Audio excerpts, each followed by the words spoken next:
Hi, welcome guys to another lockdown episode with Girl Boss. Today we are speaking to an amazing African and global girl boss who's doing amazing things regarding climate change. We are so proud and so inspired by this young lady, Vanessa Nakate. A lot of us came to know of her in January, and we've been following her and trying to emulate her steps in terms of learning more about climate change and its impact. Welcome, Vanessa. Thank you so much for making time. I know how busy you are. Thank you for agreeing to chat to us. Thank you so much for having me. I really appreciate it as well. Yes. So, it's COVID. We're going through a lockdown. Uganda's going through a lockdown where you are. South Africa's going through a lockdown. And tomorrow is Earth Day. And I'm reading all over the place that the earth has rejuvenated so much since humans have gone into lockdown. How are you feeling about climate change and climate issues at this time during the lockdown? Thank you so much for that question. During this lockdown, of course, we are obviously seeing pollution rates going down and water sources being cleaned up, but I must say that that's not something that we have to be happy about. I'm personally not happy because the earth is rejuvenating, because of the fact that we are in a crisis that is claiming lives. I believe that there is a better way to make the earth rejuvenate, which does not involve the death of people. I believe that we shouldn't wait for such situations to happen so that the earth gets back to its normal ways, that it gets back to the best that it can be. And this pandemic clearly showed that the government and the people are able to make the earth a better place to live. It's all about the will. Right now they're so frightened because this pandemic is not leaving out anyone. First of all, it's going after everyone, whether you're in a very high position, high class or low class. It's literally going after everyone regardless of who you are. But when it comes to the climate change crisis, it's a crisis that is still affecting only the least privileged. That's why we don't see much will to address this problem. And also this pandemic clearly showed us that leaders are able to listen to the science. They listen to the scientists and the doctors telling them to stay at home, to stop the spread of the virus. That means they're able to listen to these guys, and I believe it's because this virus is not limited. It goes after everyone. You're in a high political position or you're a celebrity, it doesn't really discriminate. But now for climate change, we are still at a point whereby climate change is really affecting only the least privileged people right now. But a time is coming when climate change won't have to spare anyone, and I don't want us to still go back to the same pandemic that we are in right now. I believe this is a time for our leaders to learn, to listen to the young people, to listen to what the scientists are doing, to will, because where there is a will, there is a way. They really showed us that they are capable of solving anything. And very quickly at that, Vanessa, you're right. Okay, Vanessa, but there are some people who probably don't know much about you. Can you please tell us, you are Vanessa Nakate from Uganda, you're 23 years old. Tell us your story. How did you become a climate activist? Because I think I was having a conversation with you just shortly where you are a graduate of a very prestigious university, Makerere. How did you get to become a global climate change activist? Well, becoming a climate activist wasn't something that I ever thought of. We as African children, we are always taught that education is the key to success, and all your life you're just thinking about education and succeeding in school without actually thinking about any other issues that are going on in our environment. So becoming a climate activist was actually a process for me. I didn't really grow up as loving nature and feeling so connected to it, but I must say there there are times when I really saw my father, he's part of Rotary. I really saw him get involved in activities like planting trees, offering free health facilities. So I remember in the year 2018, I really wanted to do something that could cause change in people's lives. But the truth is, I really didn't know what I would do. So I started researching to understand the problems that people are facing in my community. And of course, there are quite a number of problems, like gender-based violence and all gender inequality, things to do with corruption, high unemployment rates, especially with people who have just graduated from school. So reading all that, but I was really surprised to find climate change as one of those problems, because in school the teachers teach it like it either happened in the past, in the times of probably Napoleon, or it's coming in the far future and we really don't have to worry about it.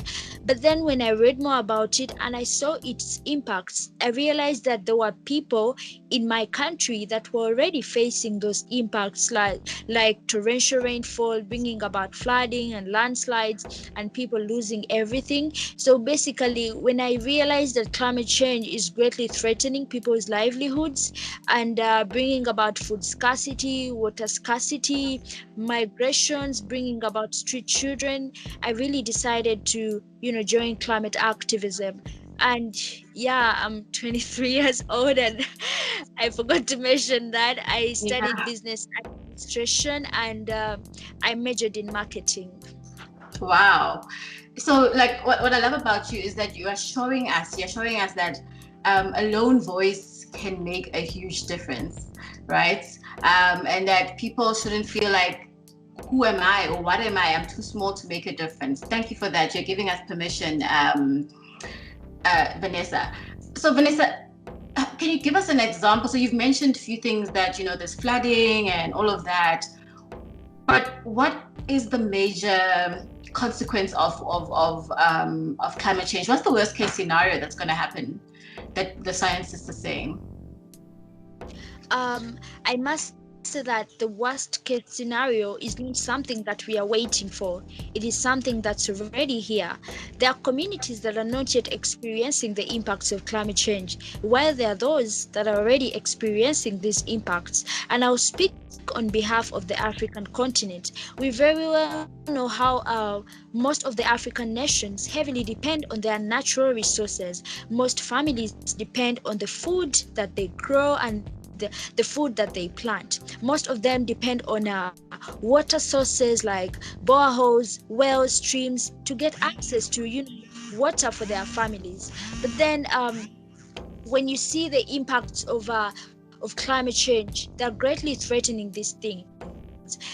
Recently, I was talking to a climate activist from Zimbabwe, and she explained how for them water is a very valuable thing and how it's hard to have access to it. So I believe that the worst of climate change is not something that's coming in the future. I believe it's something that's already here. The fact that people are struggling to get clean water because of the increasing dry spells in the various parts of the continent, and people are struggling to get food. Do you know that there are people who have to skip a meal so that they can survive on for maybe another day? Today they eat, tomorrow they don't eat. There are people who just survive on just a meal a day because of the little food that they have. So I believe that climate change is really threatening the food sector, and that's something that people are not taking so seriously, because no one can do anything on a hungry stomach. A child cannot go to school on a hungry stomach. How will a mother do her duties? We know our African continent, it's the women who do most of the work when it comes to home. How will they do all that stuff on a hungry stomach? How will they feed their families? So when I look at all those things, I realize that the biggest threat is already here, and it's the challenge of food scarcity. Some people can't even survive without breakfast a day, and yet there are people who have to survive on just a meal a day. So I think really a very big issue of having a problem of food scarcity because of climate change, and water scarcity as well. We are in the COVID-19 pandemic, and they're telling people they have to keep washing their hands almost all the time, but not everyone has access to that water that you need to wash your hands. So I believe the worst is already here, and that's what we really need to amplify.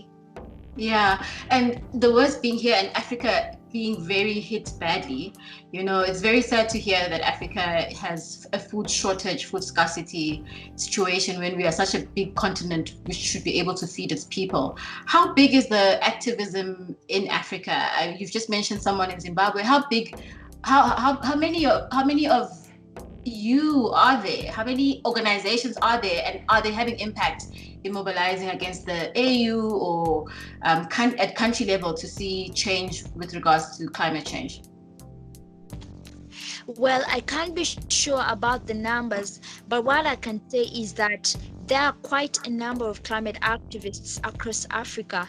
The problem is that many people are not looking out to listen to them. Many people are not paying attention to them. But if you were on social media, especially Twitter, you would see quite a number of climate activists across Africa. Most of them may not be involved in the Fridays for Future movement and striking, every Friday, but they have been doing activism for quite a long time. For example, that activist from Zimbabwe, she told me she had done this for over 5 years. So I believe that there are very many forms of activism in terms of climate that have been going on in the African continent for quite a very long time.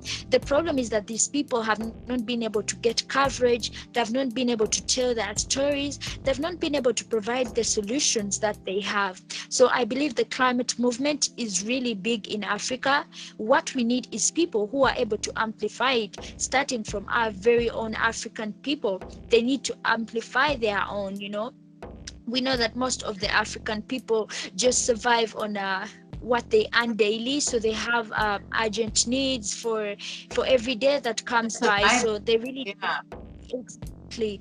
So they really don't pay much attention to climate change. They feel like they have more things that they have to worry about. And that is why the climate movement has remained something that's silenced in the African continent.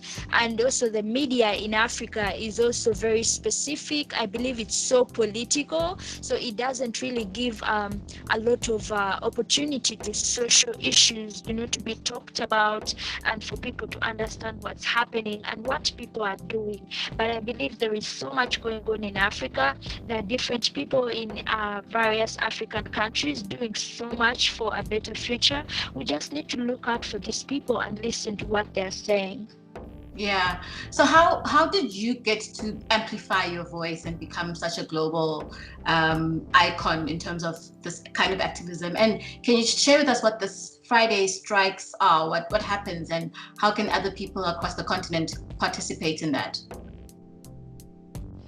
Well, the Friday strikes, it's a kind of strike where you go out, every Friday with your placard, having your message, and you either go to the streets, or you go to a mall, or you go to a petrol station, or you go to a government office like the parliament. It really depends on where you feel most comfortable, and you go and carry this message, and people read it, and you share it on social media. Literally, that's what happens every Friday. And then you asked about how I amplified my voice. Yes. Yeah, I really don't know how that happened, but I must say I never really gave up. I just kept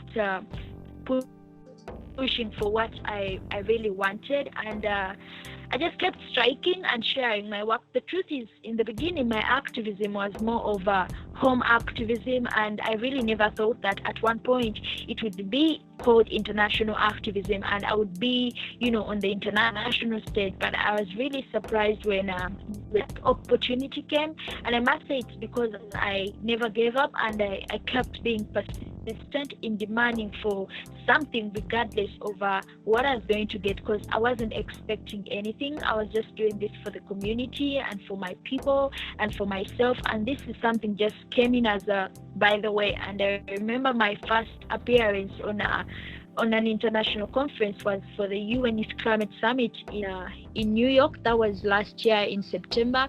And after that conference, I got quite a number of conferences to go to.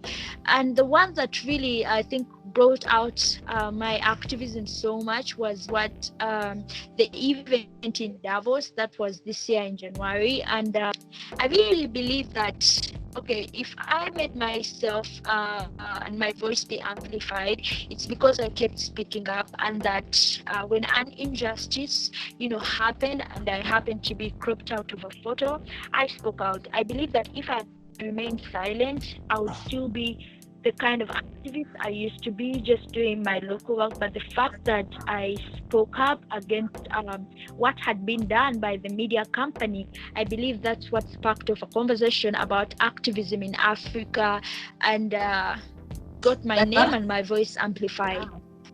So since you brought up that the being cropped out issue, that really, a lot of us were very, very upset about that.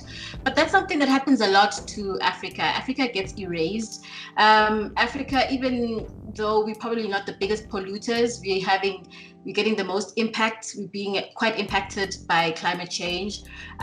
What would you say, what made you, how did you feel when you were erased? And what would you say to the rest of the continent, the rest of the people? How should we react to being erased and not being seen as Black people, as Black women, and as a continent? We are just an afterthought. People come to us because they want something, not because they see us and they value us. How did you feel, and how would you advise people to deal with this kind of a situation? Yeah, of course. Before that happened, I had clearly seen how different African voices were trying to be heard, and I was among those African voices, and it was almost impossible because I had spoken at some maybe press conferences internationally, but I really never had my work being shared even after those conferences. But I really didn't. It's something that I noticed that was happening in the climate movement, but I believe it goes even beyond the climate movement. So when it actually happened, I must say it was really like a bomb explosion to me. I wasn't expecting it, and it was a very, very hurting experience for me, because I felt like there were quite many people in Africa trying to fight for their communities, trying to secure a better future for their communities and for the people who are already suffering. And then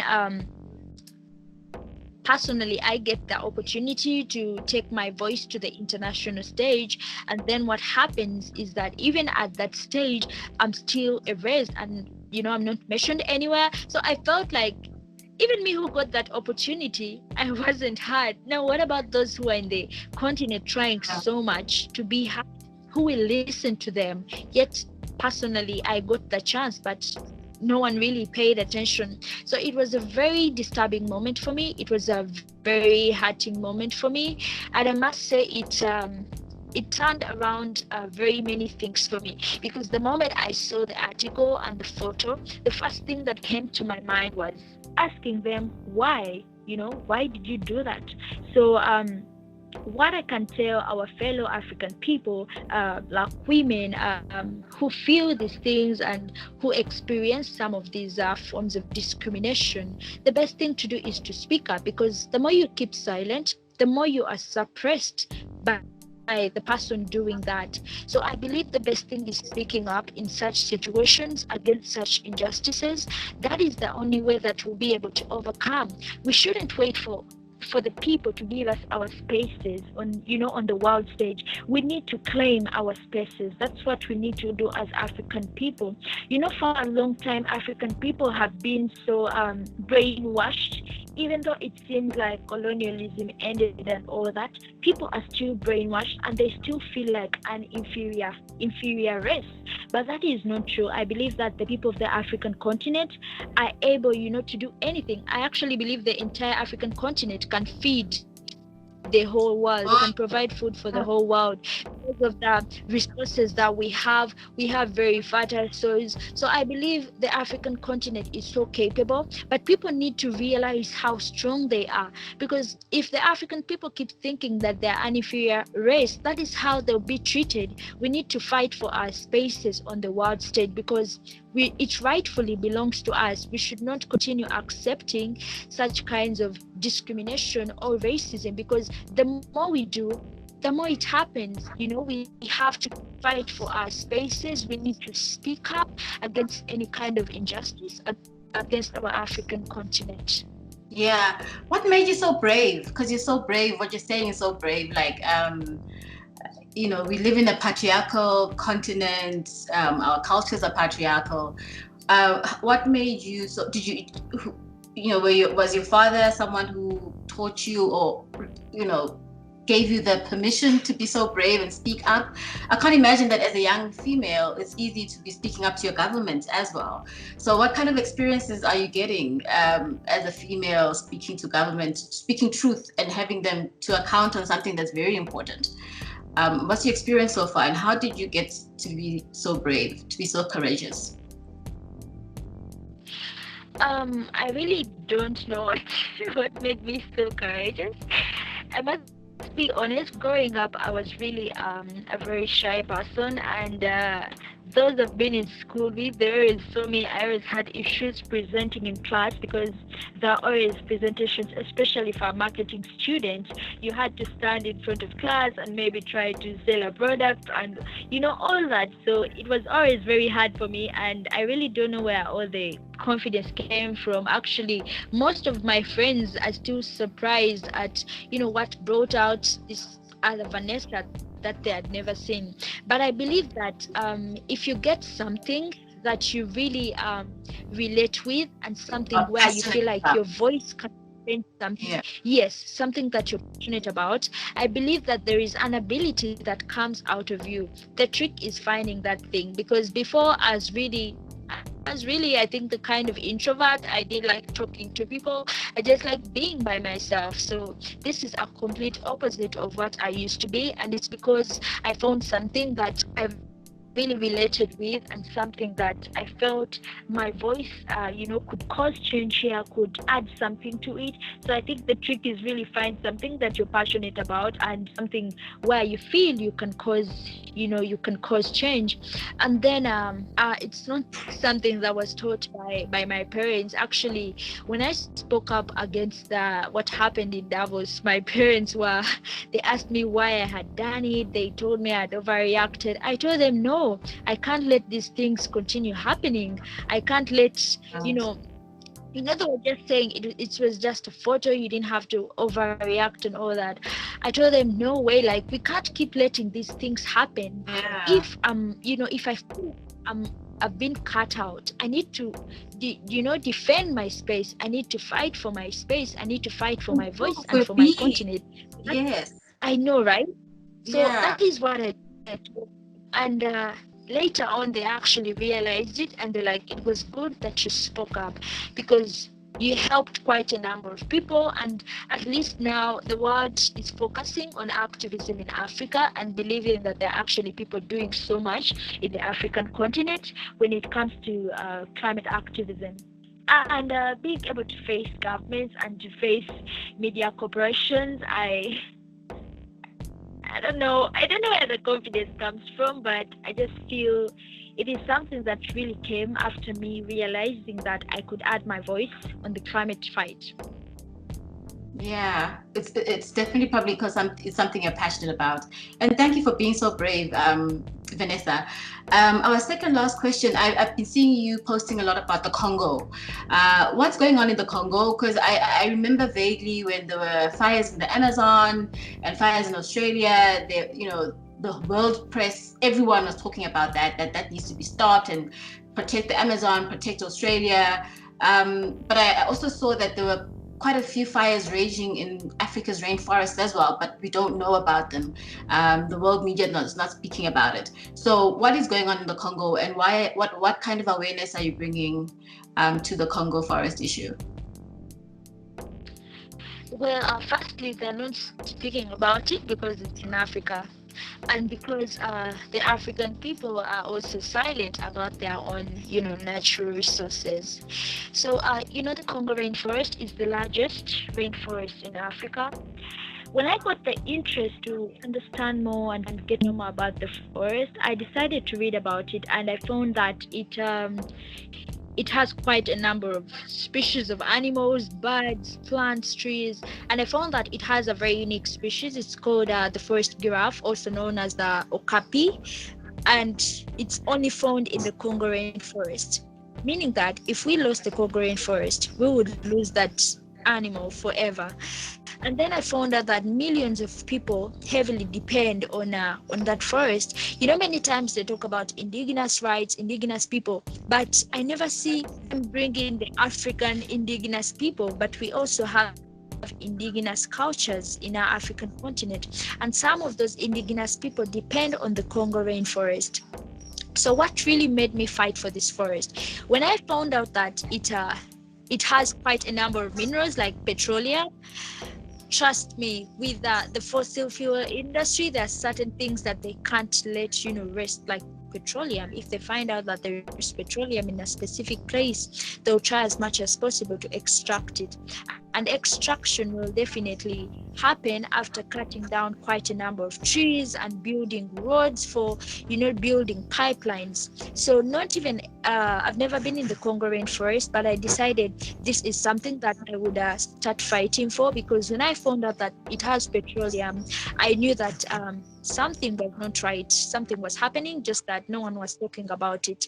Later on, a friend of mine from Russia told me how Russia had some plans for Africa, and one of those plans was to construct a gas pipeline within the Congo rainforest. So that's another issue that backed up my campaign, to fight for this forest. And this campaign, I knew it wouldn't get much attention, so I decided I would do it every day. So I would strike for the forest every day with my placard saying "Save Congo rainforest, save Congo rainforest." And later on, many people got involved into the campaign. Actually, right now we have more people from Europe and different parts of Africa striking for the Congo rainforest. I've never been there, but I believe that with resources like petroleum and the demand for wood by most of the developed countries, it means that something is going on. And the fact that the world focuses mostly on the Amazon, it gives an opportunity to these people to destroy our forest, because no one is saying anything about their dangerous works, or no one is really fighting for the forest. So if media focuses on just the Amazon, it gives these people an opportunity to destroy the Congo rainforest, because no one really cares about it. Yeah, and destroying the Congo forest would be quite impactful on just the weather and climate on Africa, and just water resources in Africa. And tomorrow is Earth Day. What happens on Earth Day, and what are you going to be doing tomorrow? So basically, Earth Day, we usually just do some actions to show how much Earth is important to us, and why we need to protect it, and why it's not just a house, it's our home, and we need to take care of it. So first of all, I think I have so many lives to do on Earth Day tomorrow. And then what I've been doing as me and some fellow climate activists, we've been doing videos running up to Earth Day. If you've been following up either on Twitter or on Instagram, we've been posting videos. I've been putting most of them on my Instagram stories. We would have a message for a day and share that message, like all of us carry that same message. We make videos, or we join them, or we take photos. So that's what has been happening to create momentum, because we are at a time whereby speaking about Earth Day or speaking about climate change is a very it's a very complicated thing. People are so focused on the COVID-19 pandemic. People want updates. People want to know if they have found a cure. People are really looking for solutions, so they really don't want to hear much about climate change.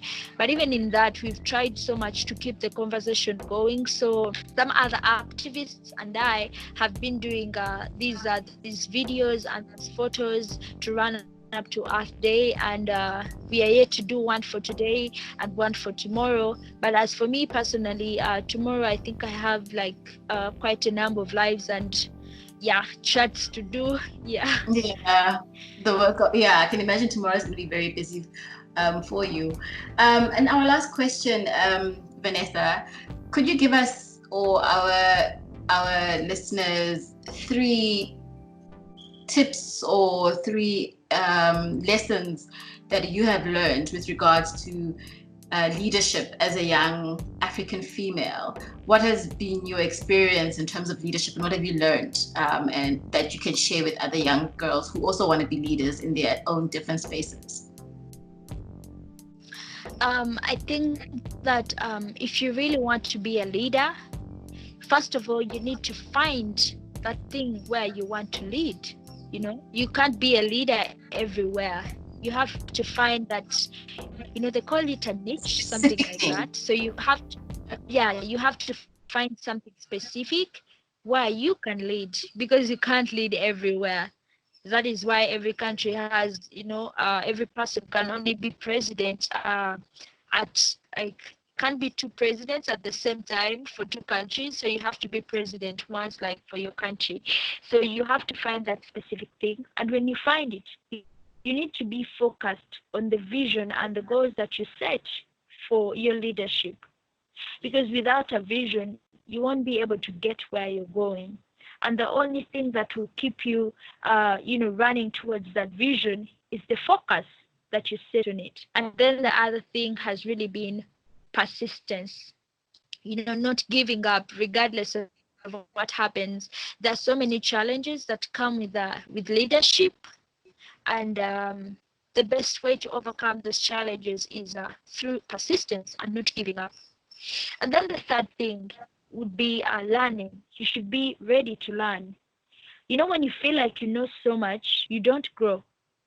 I believe that even the most maybe the brightest person on earth keeps learning more and more. So if you're kind of person who doesn't love learning, especially from those who have gone ahead of you, it is really hard to make it in leadership. I usually go back and read about past movements, or most of the activists, especially activists who are, of African descent, and I get to understand the challenges they went through, and I get to pick something from there. Because now I've reached a point whereby I'm speaking for 2 different things. I'm speaking for climate justice and environmental justice. Climate justice is different from environmental justice. We can have Oh, climate wow. justice, but without we can have climate justice, but without environmental justice. Environmental justice does not look to, climate justice may be specific. Some countries may choose to, offer climate solutions for their own countries. So that would be climate justice for them. But it won't be environmental justice. Environmental justice is only justice if we care about and amplify the most affected communities. Yeah, Yeah. because environmental justice comes in with environmental racism and all of that. So I've reached a point where I'm speaking about 2 things. I can't avoid environmental racism and environmental justice. It always comes up in interviews. So I've reached a point where I'm speaking about 2 things at the same time. So Yeah. the trick is being aligned. When you feel like you know so much and you've made it, and you can't learn from anyone, it's very hard to survive in leadership. You always have to be able to learn and read more and go back, and there are courses, there are free courses. If you're really into climate change, there are free courses. You read more about climate change, because at a point they're going to ask you for solutions that you're offering. If you don't know them, how will you be a leader? You have to be able to know Yeah. everything, and the only I want to take you seriously. and Yeah. yeah, and the only way to keep knowing things is being able to keep learning. Yeah. Thank you so much, Vanessa. Those are so crucial, and I love those that advice that you've given us. Thank you so much, and thank you so much for your time. And we will keep supporting you, and we will keep in touch and find ways to get involved in some of the stuff that you do. Thank you so much. Thank you so much for having me as well. I really appreciate it.